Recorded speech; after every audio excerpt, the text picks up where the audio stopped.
Hola, mi nombre es Gianfranco Cascante. Hoy les vengo a contar la historia de un equipo austríaco que no ganó uno, sino dos títulos nacionales de Alemania. Se trata además del equipo más laureado del país, el Sportclub Rapid Wien, mejor conocido como Rapid Viena. Para entender esta historia nos tendremos que remontar a la década del 30, precisamente a 1938. El 12 de marzo de ese mismo año, tropas de la Wehrmacht invadieron el Estado Federal de Austria, conocido como Standardstadt. Tras no encontrar resistencia, el Estado austríaco se convirtió en una provincia del Reich alemán y pasó a llamarse Ostmark. Los sucesos del 12 de marzo de 1938 se enmarcan en los anhelos expansionistas de Adolf Hitler para Alemania, procedidos por la devolución del Sarre en 1935 y seguidos por la crisis de los sudestes y la invasión de Polonia, que finalmente supuso el inicio de la Segunda Guerra Mundial. Ahora sí, dejando de lado el contexto bélico y político, nos vamos a meter en lo que a nosotros nos interesa, el fútbol. Les voy a contar cómo era el sistema de disputa por aquellos años. Tras la anexión de Austria, los clubes austríacos entre 1939 y 1945 disputaron únicamente la Copa Alemana, dejando atrás la Copa Austríaca. Además, en 1938 disputaron ambas copas nacionales. Ustedes se preguntarán por qué. Porque la Copa Austríaca finalizó en mayo de 1938 y la Copa de Alemania inició el 27 de agosto de ese mismo año. Por su parte, como mencioné anteriormente, la Copa Alemana arrancó el 27 de agosto de 1938 y finalizó el 8 de enero de 1939. Sí, escucharon bien. Tan solo 8 meses antes de que arranque la Segunda Guerra Mundial. Metiéndonos más en el sistema de disputa de esta Copa Alemana de 1938, que terminaría dejando campeón al equipo austríaco, los equipos alemanes disputaron 3 rondas previas, ya que jugaban equipos de todas las categorías del fútbol alemán. Por su parte, los clubes austríacos recién ingresaban en la 4ª ronda previa, y esta copa se dividió en 2 zonas. Por un lado, los equipos austríacos, por otro lado, los equipos alemanes. En cuartos de final se unificarían ambos lados. Ahí, en la zona austríaca, estaba nuestro protagonista, el Rapid Viena, ya que comenzó el torneo ganándole por 5-1 al SB Amateur Fiat Wien. Los goles fueron marcados por Franz Kaspirek, George Schorch, William Holek y un doblete de Franz Binder. De esta manera se clasificó a los cuartos de final. Allí lo esperaba el Waldorf Walheim, equipo que hoy en día milita en la 3ª división del fútbol alemán. En dicha fase, el equipo austríaco logró avanzar con un ajustado 3-2. Los goles fueron convertidos por Franz Binder y en duplicado por George Schorch. En las semifinales, el equipo de la actual capital austríaca eliminó al Nuremberg tras ganarle por 2-0 con un doblete también de nuestro querido George Schorch. Por su parte, en la gran final le ganó por 3-1 al FSV Frankfurt. Recordemos, no hay que confundirlo con el Eintracht. El FSV Frankfurt hoy en día milita en la Regionalliga, 4ª división del fútbol alemán. Aquel día, el equipo dirigido por Leopold Nitsch formó de la siguiente manera: Rudolf Raff, el arquero; Hammer Sparmer, Rudolf Schalf y Johann Halster; Franz Hofer, Stefan Skomal, Franz Wagner y George Schorch; Wilhelm Holek, Johann Passer y Franz Binder, los 3 delanteros para la final. Un dato no menor es que todos los jugadores del plantel eran de nacionalidad austríaca.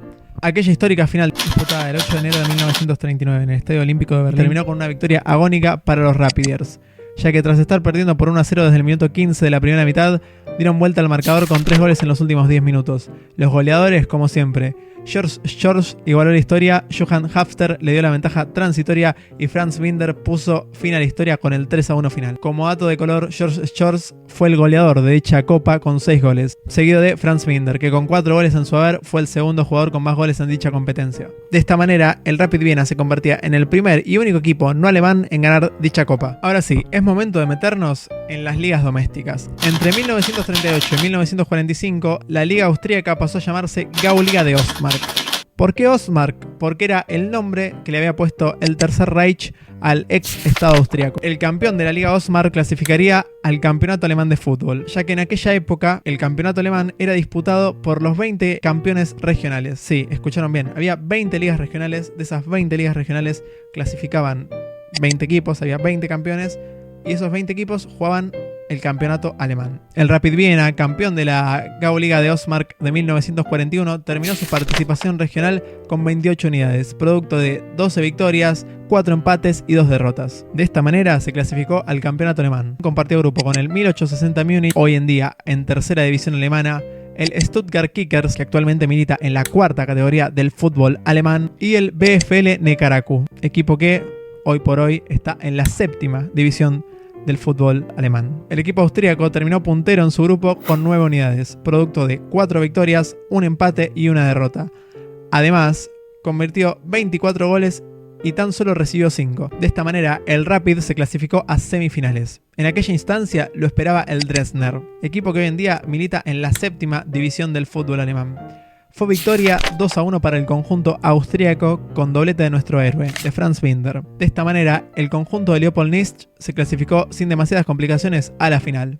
En la final esperaba el que por esos años era considerado el mejor equipo del fútbol alemán, el Schalke 04. De hecho, el equipo minero no solo venía de ganar 8 Gauligas de Westfalen seguidas, sino que además había ganado 5 de los últimos 7 títulos de campeonato alemán. Durante muchos años se dijo también que el conjunto de Gelsenkirchen era el equipo favorito de Adolf Hitler. A pesar de que al Führer no le gustaba el fútbol, este lo usaba para exaltar el nacionalismo y transmitir un aspecto de superioridad en todos los ámbitos de la vida cotidiana. El mismo día de la final, el 22 de junio de 1941, el Estado alemán dio inicio a la Operación Barbarroja, que es hasta el día de hoy la considerada mayor invasión militar de la historia, algo que para muchos historiadores fue el inicio del fin del Tercer Reich. Ahora, pónganse a pensar lo loco que suena esto. Mientras más de 3 millones de soldados iban camino a Rusia para participar de una de las batallas más sangrientas de la historia, el Rapid Viena en lo único que pensaba era en salir airoso en tierras del Tercer Reich. El mayor equipo alemán ante un conjunto de un país anexado que a priori no debía crear demasiados problemas en un estadio repleto de alemanes. Parecía imposible tintar el partido de una forma más grandilocuente. El encuentro ya reunía todo lo necesario para ser épico, pero al equipo de Viena se le ocurrió transformarlo en epopeya. Aquel día, los Rapidliers formaron de la siguiente manera: Rudolf Ralf en el arco, los dos defensas Stephen Wegner y Heribert Sperner, en el mediocampo Leopold Gernhardt, Stefan Skomal y Franz Wagner, y los delanteros, que fueron nada más y nada menos que 5 delanteros: Wilhelm Fitz, George Schorch, Hermann Doravec, Johann Passer y Franz Binder. Tras un arranque catastrófico, con un 3-0 en contra y un penal fallado por Binder, el Rapid, que no estaba dispuesto a cumplir con ningún acto protocolar ni a regalar su orgullo, y sobre todo bajo la atenta mirada de los mismos militares alemanes que 3 años antes invadieron y anexaron su propio país, lograron remontar el partido. George Schorch puso el 1-3 al minuto 60. Franz Binder, con un doblete al minuto 62 y 63, igualó transitoriamente la historia, y el mismo Franz al minuto 72 marcó el 4-3 definitivo. De esta manera, el equipo de Leopold Nitsch en tan solo 12 minutos protagonizó una de las remontadas más épicas en la historia del fútbol. Esta victoria supuso una gran humillación para el régimen nazi. De hecho, se dice que a modo de represalia, los jugadores del equipo austríaco sufrieron un castigo: ser enviados nada más y nada menos que a primera línea de combate en el frente occidental. Un dato poco creíble, ya que tras investigar y constatar algunos datos pude llegar a la conclusión de que hubo tan solo un jugador que falleció en la década del 40, Heribert Spencer, quien falleció en 1943. Por otro lado, y para mencionar algunos datos sobre el máximo referente de este equipo, Franz Binder jugó toda su vida en el Rapid de Viena. Además, marcó 613 goles en 469 partidos. Asimismo, fue internacional tanto con la selección austríaca como la alemana. También fue director técnico. Dirigió en varios equipos de Austria, Países Bajos y Alemania. Esta es la historia de un equipo que, contra todo pronóstico, salió campeón de las 2 competencias más importantes fuera de su país. Espero que les haya gustado esta historia. Creo yo que sin lugar a dudas es una de esas historias que merecen la pena ser contadas. Si les gustó el video y les interesa saber cuál es el otro equipo austríaco que logró un título en tierras alemanas, háganmelo saber en los comentarios. Por otro lado, no olviden de darle a like y suscribirse para poder seguir creando contenido de este estilo. Nos vemos cuando el fútbol nos vuelva a reencontrar.